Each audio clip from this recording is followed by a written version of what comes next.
CM Nayab Singh Saini ने लाडवा में लगाया खुला दरबार। अपने विधानसभा क्षेत्र में सीएम ने सुनी लोगों की समस्याएं, संबंधित अधिकारियों को दिए जल्द समस्या के समाधान के निर्देश।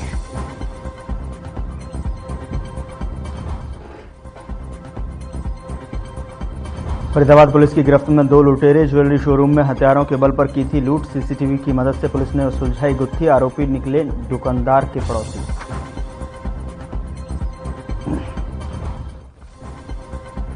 करनाल में कोहरे की वजह से हुआ दर्दनाक सड़क हादसा। बाइक सवार 3 साथियों को अज्ञात वाहन ने मारी टक्कर, एक की मौत,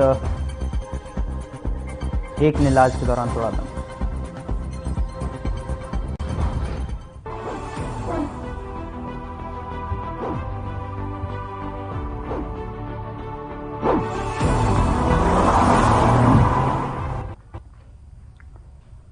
नमस्कार, मैं हूं आपके साथ गौरव राजेंद्र। बुलेटिन की शुरुआत करते हैं। मुख्यमंत्री नायब सिंह सैनी संत कबीर कुटीर पहुंचे, जहां उन्होंने हर परिवारजन से सीधा संपर्क साधते हुए उनसे भेंट की और उनका हालचाल जाना और उनकी बताई गई विभिन्न समस्याओं को सुना, जिसके बाद संबंधित अधिकारियों को जन समस्याओं के तुरंत निराकरण के निर्देश दिए। संत कबीर कुटीर पहुंचे सीएम, जहां पर उन्होंने खुला दरबार लगाया। अपने विधानसभा क्षेत्र में सीएम ने लोगों की समस्याएं भी सुनी, संबंधित अधिकारियों को जल्द समस्या के समाधान के निर्देश भी दिए।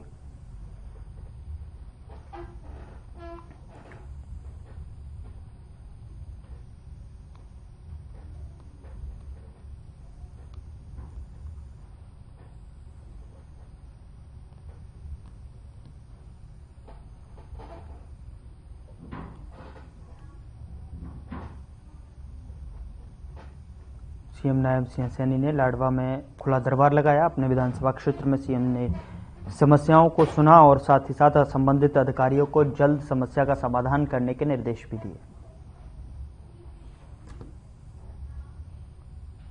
उधर मुख्यमंत्री नायब सैनी कुरुक्षेत्र के लाडवा उपमंडल स्थित गुरुद्वारा में मत्था टेकने के लिए पहुंचे और मुख्यमंत्री नायब सैनी ने सिखों के प्रथम गुरु नानक देव के 555वें प्रकाश पर्व पर देश और प्रदेशवासियों को बधाई दी। बता दें कि मुख्यमंत्री ने लाडवा गुरुद्वारा सिंह साहब में श्रद्धा भाव से शीश नवाकर गुरु चरणों में माथा टेका और गुरु आशीर्वाद लिया। मुख्यमंत्री बोले, गुरु नानक देव ने अपना समस्त जीवन देश, धर्म और समाज रक्षा के लिए अर्पित किया है। उन्होंने समाज में फैली कुरीतियों को दूर करने का प्रयास किया। उनकी दिखाई शिक्षाओं और मार्ग का अनुसरण कर हम आज भी आगे बढ़ रहे हैं। कुरुक्षेत्र में मुख्यमंत्री नायब सिंह सैनी ने अपने विधानसभा क्षेत्र लाडवा कस्बा में खुले दरबार में लोगों की समस्याएं भी सुनी।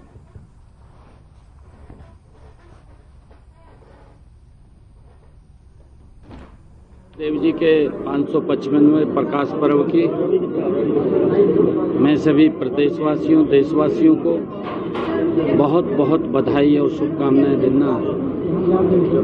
गुरु नानक देव जी का जो जीवन मानवता के हित में लगा है, जिन्होंने इस देश की रक्षा, इस धर्म की रक्षा, समाज में फैली हुई कुरीतियों और किसान के लिए की शिक्षाओं के ऊपर जो आज हम आगे बढ़ रहे हैं, मुझे आज गर्व है कि ऐसे महान संत गुरु नानक देव जी के 555वां प्रकाश पर्व हर्षोल्लास के साथ हम सब मिलकर के मना रहे हैं। मैं सभी को बहुत बहुत शुभकामनाएं और बधाई देना। पंजाबी टीचरों की जो बात कही गई सर, ये पहली बार इस तरह इतने बड़ी संख्या में हमने 104 पंजाबी के टीचर, अभी पिछले दिनों लिस्ट निकली थी, उसके अंदर उनको ज्वाइनिंग लेटर भी दिया है और हमारे यहाँ और भी अगर कोई आवश्यकता होगी उसको भी पूरा किया जाएगा।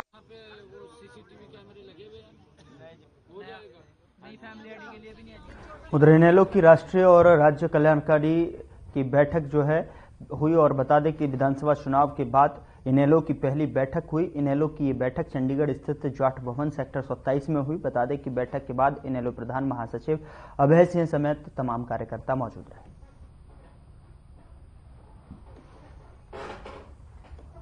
तो इनेलो की राष्ट्रीय कार्यकारिणी की बैठक हुई। चुनाव के बाद इनेलो की ये पहली बैठक देखने को मिली, जहां पर तमाम कार्यकर्ता इस बैठक में हिस्सा लेने के लिए पहुंचे।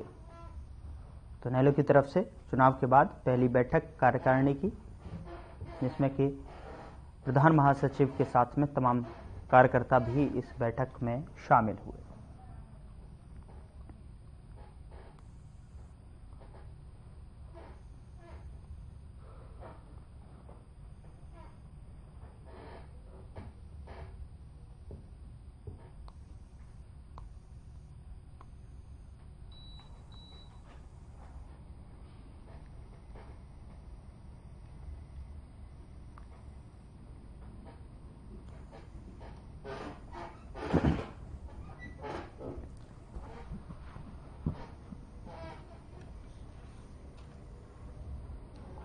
उधर इनेलो के प्रधान महासचिव अभय सिंह चौटाला ने प्रेस कॉन्फ्रेंस की और प्रेस कॉन्फ्रेंस में पार्टी की राष्ट्रीय और राज्य कार्यकारिणी की बैठक में चुनाव के उम्मीदवारों समेत तमाम पदाधिकारियों को बुलाया गया था।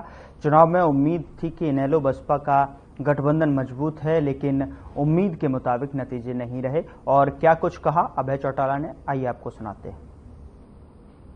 लेकिन लास्ट के 2 दिन में जाकर के एक बड़ा फेरबदल हुआ। उन बातों को लेकर के आज हमने चर्चा करी, उसके साथ साथ सभी से सुझाव लिए कि भविष्य में हमें संगठन को और ज्यादा मजबूत करने के लिए किस किस्म के कदम उठाने चाहिए। सब साथियों की एक राय है कि हमें पार्टी के संगठन को नए सिरे से खड़ा करना चाहिए और नए जो साथी हैं उनको संगठन में जिम्मेवारी देनी चाहिए। उसके साथ साथ एक सुझाव और भी आया कि संगठन में 4 साल के बाद बदलाव करना चाहिए। उधर करनाल की एक विवाहिता ने ससुराल पक्ष से लगातार प्रताड़ना और छेड़छाड़ के गंभीर आरोप लगाए हैं। आरोप है कि शादी में पीड़िता के पिता ने अपनी क्षमता से ज्यादा दहेज दिया था, लेकिन शादी के कुछ ही समय बाद से उसे दहेज के लिए प्रताड़ित किया जाने लगा, जिसके चलते कई बार पंचायतें भी हुई, लेकिन ससुराल पक्ष को कोई भी फर्क नहीं पड़ा और प्रताड़ना जारी रही। और इसके बाद विवाहिता ने पुलिस को शिकायत दी है कि पुलिस ने शिकायत के आधार पर मामला दर्ज कर जांच शुरू कर दी है।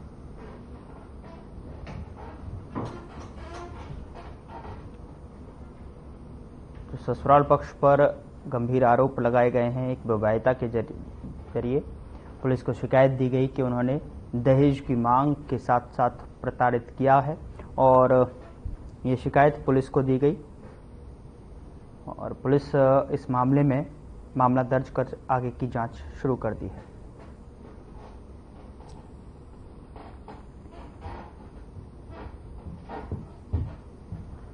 ससुराल पक्ष पर जो है गंभीर आरोप लगाए हैं। तो एक विवाहिता के द्वारा दहेज को लेकर जिस तरीके से आरोप लगाए गए हैं, उस पर पुलिस को शिकायत दी गई है और पुलिस पूरे मामले की जांच कर रही है। करनाल के सेक्टर 13 में पंजाब नेशनल बैंक की शाखा प्रबंधन ने कैशियर पर 59 लाख रुपए से ज्यादा के गबन का आरोप लगाया है। मामले का खुलासा कैश की गिनती के दौरान हुआ। कैशियर द्वारा घोटाले से बैंक में हड़कंप मच गया है। बता दें कि ब्रांच मैनेजर ने मामले की शिकायत पुलिस को दी है। पुलिस ने शिकायत के आधार पर मामला दर्ज कर जांच शुरू कर दी है। साथ ही बता दें कि सिविल लाइन एसएचओ ने बताया कि शुरुआती जांच में सामने आया है कि गितेश बरेजा ने बैंक की प्रक्रिया का दुरुपयोग करते हुए बड़ी राशि की हेराफेरी की है। पुलिस अब मामले से जुड़े सभी सबूतों को जुटाकर आरोपी को पकड़ने के प्रयास में है। बैंक ने भी मामले में पूरे सहयोग का भरोसा दिलाया है।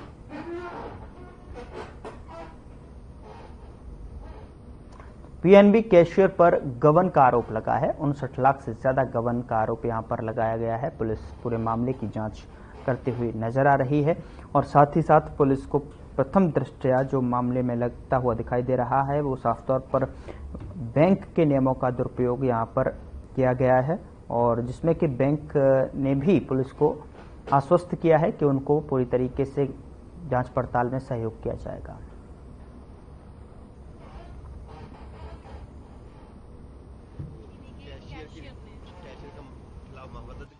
पंजाब नेशनल बैंक का कैशियर था जिसने धीरे धीरे बैंक से समथिंग 60 लाख रुपए का गबन कर दिया। इसके खिलाफ एफआईआर दर्ज की जा चुकी है।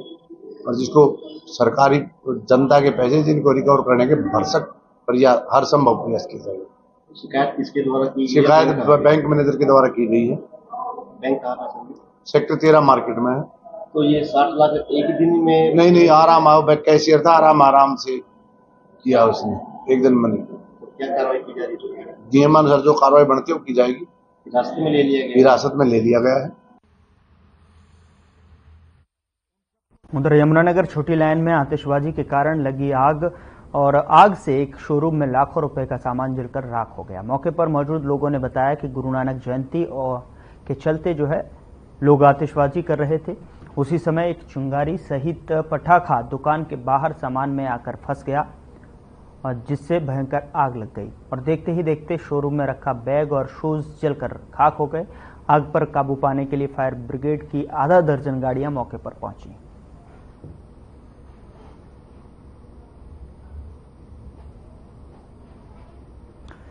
तो आतिशबाजी के दौरान जो है बड़ा हादसा देखने को मिला है।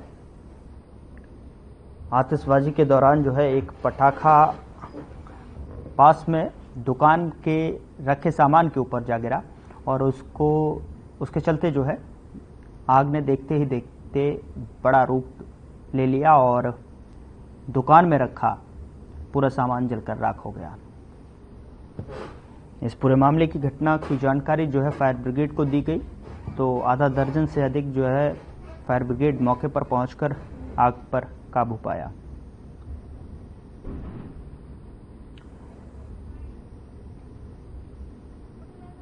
जीएनजी रोड, गर्ल्स कॉलेज वाली रोड, जीएनजी रोड, ये सुंदर बैग वाली है। ये सुंदर बैग की दुकान है। ये आजकल वो माहौल बना हुआ जो अपना ये चल रहा था, अपना त्योहार था सितारों का, ये पटाखे पटूखे बच्चे चला रहे थे तो ये अपने एकदम हवाई आई। मैं वहां से आ रहा था, लंगर खा के आ रहा था गुरुद्वारे से, तो सामने देखा हवाई आई तो एकदम वहां पे इनके जाल में अड़ी है। इनका वेंटिलेटर बना हुआ था उसमें अड़ी है तो उसकी वजह से आग एकदम फैल गई है। किस चीज की दुकान है ये बैगों की दुकान है और एक चप्पलों की दुकान है। लगभग कितना नुकसान मानते हैं? नुकसान तो वही, अभी तो पूरी दुकान सड़ गई, अभी तो आग रुक नहीं रही है। देखो कितनी गाड़ियां लगी फायर? गाड़ियां तो इनकी मेरा 2-3 गाड़ियां आई हैं। सरकारी पॉलिटेक्निक सोसाइटी पॉलिटेक्निक और इंजीनियरिंग एवं टेक्नोलॉजी कॉलेज में कार्यरत अनुबंधित शिक्षकों के लिए अच्छी खबर सामने आई है। बता दें कि गेस्ट इंस्ट्रक्टर, गेस्ट लेक्चरर और गेस्ट सहायक को भी सेवा सुरक्षा मिलेगी। बता दें कि 58 साल की उम्र तक कर शिक्षण कार्य कर सकेंगे और सरकार ने Haryana technical education and guest faculty bill 2024 के तहत जो है तैयार कर लिया है और 18 अक्टूबर को बिल पेश होने की संभावना है।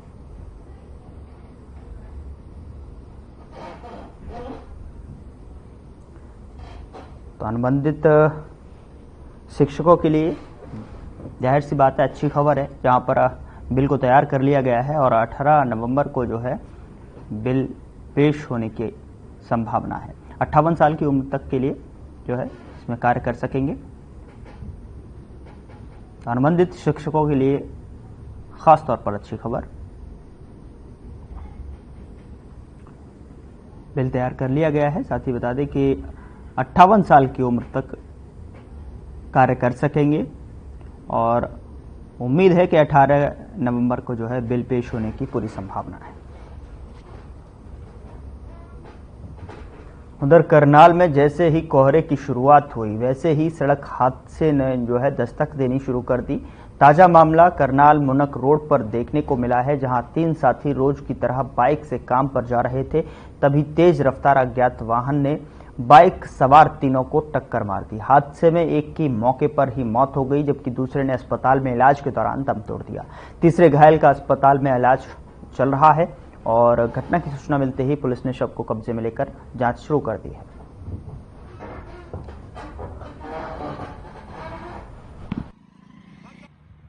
ये पूरी घटना सुबह जा रहे थे, करीब 8:30 बजे जा रहे थे वहाँ काम पे।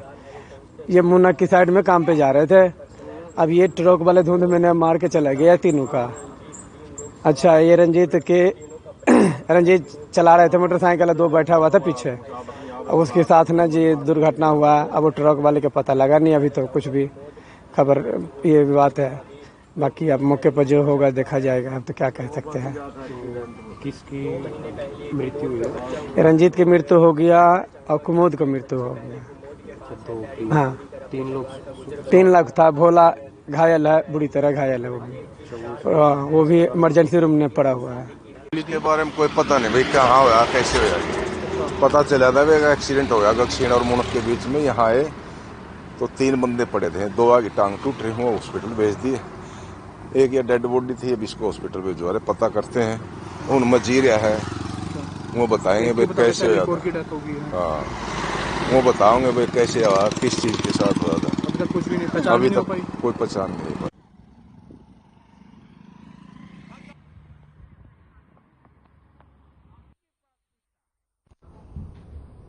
शनिवार को करनाल में धुंध की मोटी परत छा गई है, जिसको देखते हुए कारण दृश्यता बहुत कम हो गई। शुक्रवार सुबह 8 बजे केंद्रीय प्रदूषण नियंत्रण बोर्ड के मुताबिक करनाल का AQI 283 दर्ज किया गया, जिसमें खराब श्रेणी में रखा गया। वहीं इसको लेकर एक निवासी ने कहा कि दृश्यता स्तर यानी कि विजिबिलिटी की समस्या के चलते 3 दिन पहले शुरू हो गई थी।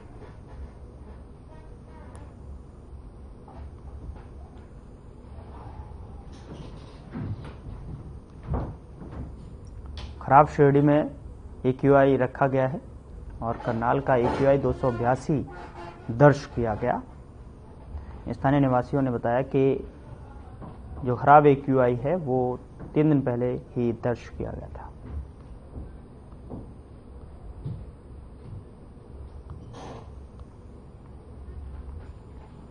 उधर राज्यसभा सांसद किरण चौधरी ने गोलागढ़ गांव में पूर्व कृषि मंत्री चौधरी सुरेंद्र सिंह की जयंती पर पुष्पांजलि अर्पित करते हुए कहा कि सुरेंद्र सिंह ने अपना जीवन संघर्ष करते हुए बिताया। वे युवाओं के लिए प्रेरणा स्रोत थे। उन्होंने अपने कार्यकाल में कृषि विभाग के कई कार्यों को कंप्यूटरीकृत करने का कार्य किया है और इस मौके पर चौधरी सुरेंद्र सिंह की याद में लगवाए रक्तदान कैंप में दोपहर तक 176 यूनिट रक्त की एकत्रित किया गया।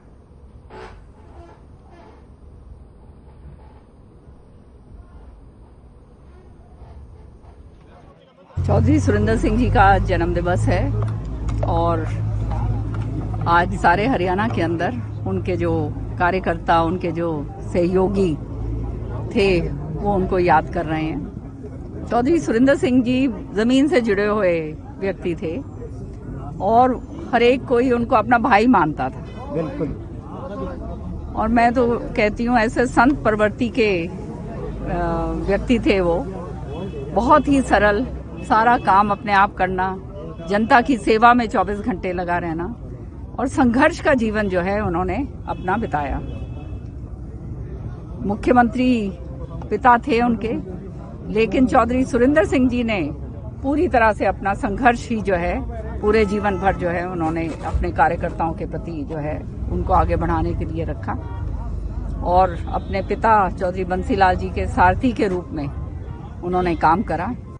मेरा नाम सुखबीर अजय संडवा गांव से हूं और एक अच्छा कार्य है ब्लड डोनेशन, एक किसी जीवन बचाना और मुझे बहुत अच्छा लगा। ऐसे ब्लड डोनेशन हर बार करते रहें और एक अच्छा ही महसूस होता है। जी सुनीता है जी, गाँव सागवन से हूँ जी। आज चौधरी सुरेंद्र जी का जन्मदिन है और मैं खून डोनेट करने आई हूँ। मैं सभी से निवेदन करती हूँ कि ये खून डोनेट सभी करे, किसी की जान बचे।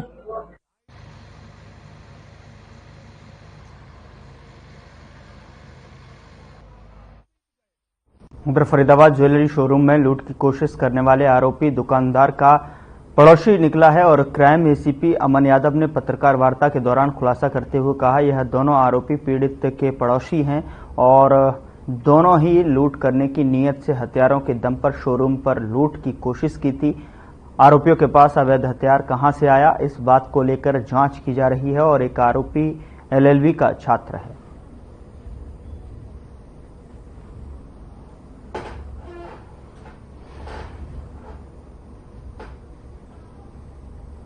सराय ख्वाजा पुलिस स्टेशन के एरिया के अंदर दक्ष ज्वेलर्स नाम की एक ज्वेलरी शॉप थी, जहां पे 2 नकाबपोश आदमियों ने हथियार के दम पर लूट करने का प्रयास किया था। उस संदर्भ में एफआईआर नंबर 398 जो है वो सराय ख्वाजा पुलिस स्टेशन के अंदर बीएनएस की विभिन्न धाराओं के तहत दर्ज की गई और क्राइम ब्रांच बॉर्डर की जो टीम है, जिसके इंचार्ज पीएसआई जितेंद्र हैं, उसकी टीम ने आरोपियों को घटना के कुछ घंटों के बाद ही आरोपियों को जो है वो गिरफ्तार कर लिया और आरोपियों से जो वारदात में यूज किया गया जो वेपन है और जो कपड़े और मास्क वगैरह जो भी उन्होंने यूज किए थे वो सभी जो है वो बरामद कर लिए गए हैं। आरोपी पुलिस रिमांड पर हैं। जो 2 आरोपी गिरफ्तार किए गए हैं उनकी मैं डिटेल्स आपको बताता हूँ। एक आरोपी का नाम दक्ष है, जो दिल्ली का रहने वाला है और BA LLB का छात्र है, एमिटी यूनिवर्सिटी का छात्र है। उधर all India government driver confederation का 10वां राष्ट्रीय महाधिवेशन इंद्री में आयोजित किया गया और इस महाधिवेशन में 20 राज्यों के कर्मचारियों ने हिस्सा लिया।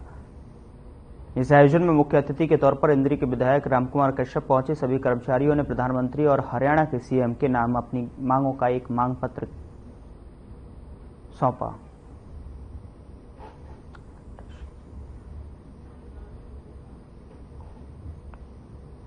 देखिएगा बहुत बड़ा इसमें क्या है, सारे इंडिया लेवल का ये प्रोग्राम था ड्राइवर महासंघ का। राष्ट्रीय महाधिवेशन है, इनका 16वां महाधिवेशन है। तो इसमें क्या सभी स्टेटों से 20 स्टेट से यहाँ पर पदाधिकारी इनके आए थे। इन्होंने मेरे को ड्राइवर से संबंधित जो समस्या है, एक तो राष्ट्रीय लेवल की जो समस्या होती है वो तो मैंने एक उन्होंने मुझे वो सौंपा है, ज्ञापन सौंपा है, और एक जो हरियाणा का है समस्या है वो सौंपा है। तो दोनों जो एक विज्ञापन तो मैं अपनी तरफ से रिकमेंड करके माननीय प्रधानमंत्री को भेजने का काम करूंगा। दूसरा जो है मुख्यमंत्री के नाम हरियाणा के, तो मैं उसमें रिकमेंडेशन ड्राइवर की क्या क्या समस्या है, क्या उसमें होना चाहिए, इस प्रकार का रिकमेंडेशन अपनी तरफ से मैं माननीय मुख्यमंत्री को भेजना करूंगा। जो ड्राइवर होता देखिएगा उनकी ड्यूटी को सख्त ड्यूटी मानी गई है।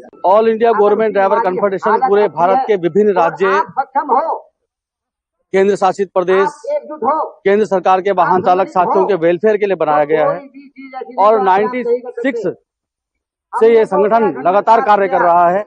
और वाहन चालकों की समस्याएं शायद ऐसा तबका है जिसकी समस्याओं का समाधान करने के लिए गवर्नमेंट को कई बार सोचना पड़ता है, जबकि भारत देश धार्मिक देश है और भारत देश में कोई भी काम धर्म के नाम से कभी भी सहज हो जा सकता है। लेकिन पर जब श्री कृष्ण भगवान ने ये बीड़ा उठाया था कि कौन सा पद दबा है जहाँ से जो है, ऐसा कौन सा पद है जहाँ से पूरा महाभारत का युद्ध जीता जा सकता है, तो उस पद को श्री कृष्ण भगवान ने सारथी के रूप में स्वीकार किया था कि मैं सारथी बनूंगा, तो हे अर्जुन तू अवश्य युद्ध जीतेगा। पांडवों की विजय हुई, उन्होंने सारथी बनकर जिस तरह से कार्य किया, उस सारथी पद को उन्होंने दिखाया कि अगर सारथी सही सुखी नहीं होगा तो किसी का भी भला नहीं हो सकता।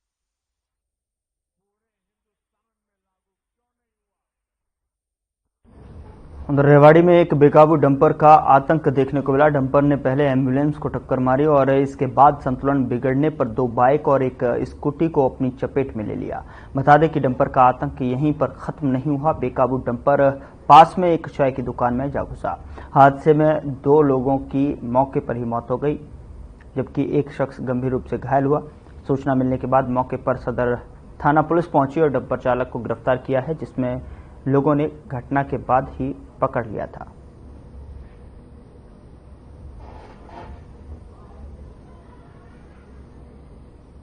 ये गाड़ी यहाँ से आ रही थी, रेवाड़ी की शहर से ट्रक आ रहा था और इसके आगे एक एम्बुलेंस और 3 व्हीकल थे और तीनों को समेटते हुए यहाँ से हॉस्पिटल ले गया।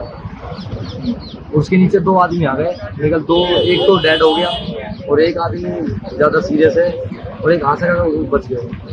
आगे बुढ़ी तो नहीं पकड़ लिया, उसको पकड़ लिया तो 1.5-2 लाख हो गया नुकसान। एक्सीडेंट वाला मामला है, डंपर से टक्कर हुई है 3 मोटरसाइकिलों की, जिसमें 3 आदमी इंजर्ड हुए थे। एक घटनास्थल पर एक्सपायर हो गए थे, एक हॉस्पिटल में आने के बाद एक्सपायर हो चुके हैं और एक अभी बयान देने काबिल है या नहीं है उसके बारे में हॉस्पिटल में गए हैं डॉक्टर साहब से पूछने के लिए।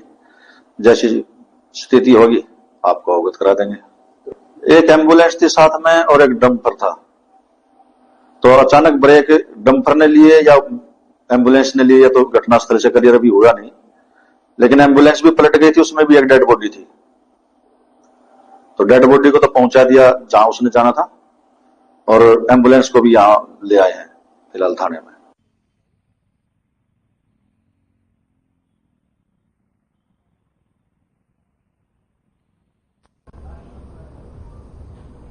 फिलहाल बुलेटिन में इतना ही। नमस्कार।